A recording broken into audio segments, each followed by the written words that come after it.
Hello everyone, welcome back to my channel. Now recently government ने 89,047 करोड़ की revival package BSNL को approve की है। आपको बता दें कि ये गवर्नमेंट के तरफ से third time revival package approve किया गया है ताकि वो BSNL के लॉसेस को कम कर सके। BSNL एक ऐसी फर्म है जिसे लास्ट टाइम फाइनेंशियल ईयर 2008-2009 में प्रॉफिट शो की थी और करेंटली कंपनी की लॉसेस ₹8,161 करोड़ की है। तो इतने लॉसेस होने के बावजूद आखिर करेंट गवर्नमेंट BSNL को रिवाइव क्यों करना चाहती है? और सबसे इम्पोर्टेंट सवाल तो ये है कि अगर गवर्नमेंट BSNL के लॉसेस को खत्म कर भी देती है तो क्या BSNL एक्चुअली में 4G और 5G मार्केट में जियो और एयरटेल जैसे प्राइवेट कंपनीज के साथ कम्पीट कर पाएगी, या गवर्नमेंट द्वारा इन्वेस्ट किया गया BSNL में टैक्स पेयर्स मनी वेस्ट हो जाएगा? तो इन्हीं सब सवालों के साथ इस वीडियो को शुरू करते हैं। अगर आपको ये वीडियो पसंद आए तो इस वीडियो को लाइक और चैनल को सब्सक्राइब कर दें। तो चलिए वीडियो को शुरू करते हैं।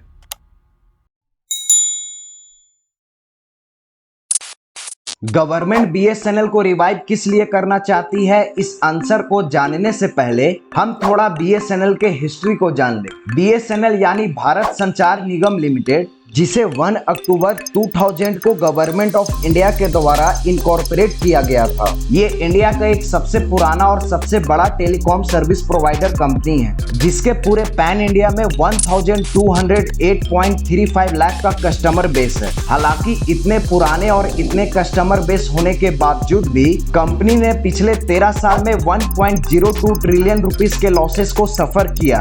वैसे BSNL कंपनी के लॉस में होने के कई फैक्टर्स हैं। हालांकि जो मेजर फैक्टर्स है वो है lack of autonomy and political interference. BSNL government के कंट्रोल और सुपरविजन में ऑपरेट होती है और इस वजह से कोई भी डिसीजन को इम्प्लीमेंट करने के लिए इसे वेरियस रूल्स और रेगुलेशन फॉलो करना पड़ता था, जिस वजह से कंपनी ना ही कोई डिसीजन ले पाती थी और ना ही कुछ इनोवेट कर पाती थी, और साथ ही साथ उन्हें पॉलिटिकल प्रेशर भी फेस करना पड़ता था, जिसके वजह से उनके ऑपरेशन और स्ट्रैटेजी भी अफेक्ट होते थे। दूसरा फैक्टर था poor infrastructure and outdated technology.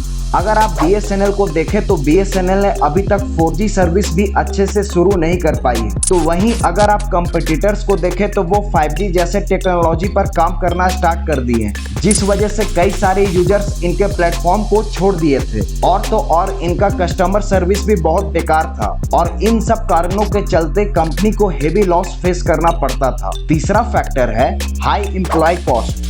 BSNL के लॉस में होने का एक सबसे बड़ा कारण ये भी था कि BSNL के रेवेन्यू का ज्यादातर हिस्सा एम्प्लॉइज के सैलरी देने में चला जाता था। BSNL ने अपने एक्सपेंसेस का लगभग 20% सिर्फ सैलरीज पर ही खर्च किया था, जबकि दूसरे टेलीकॉम्स ने सिर्फ 5% ही एम्प्लॉइज के सैलरी को देने में खर्च की थी। आपको बता दें कि मार्च 2019 तक लगभग 1.65 लाख एम्प्लॉइज BSNL में काम कर रहे थे। तो इन सब कारणों के चलते पिछले 13 सालों से BSNL लॉसेस में है। नाउ अब हम जानेंगे कि हमारी जो करेंट गवर्नमेंट है वो आखिर BSNL को रिवाइव क्यों करना चाहती है, जबकि BSNL पिछले 13 सालों से लॉसेस में है। आखिर गवर्नमेंट का मकसद क्या है, आइए हम इसे जानते हैं।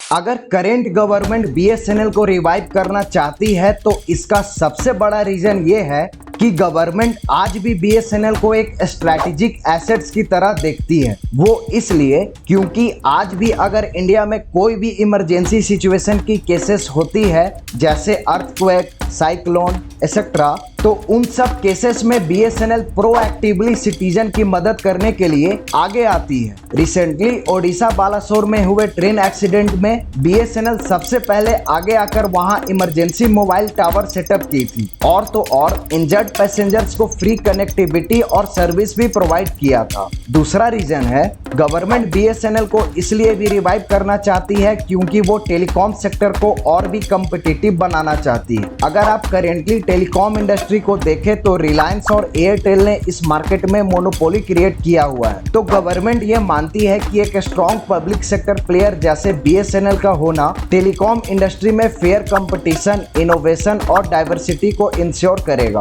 तीसरा रीजन है नेशनल सिक्योरिटी का।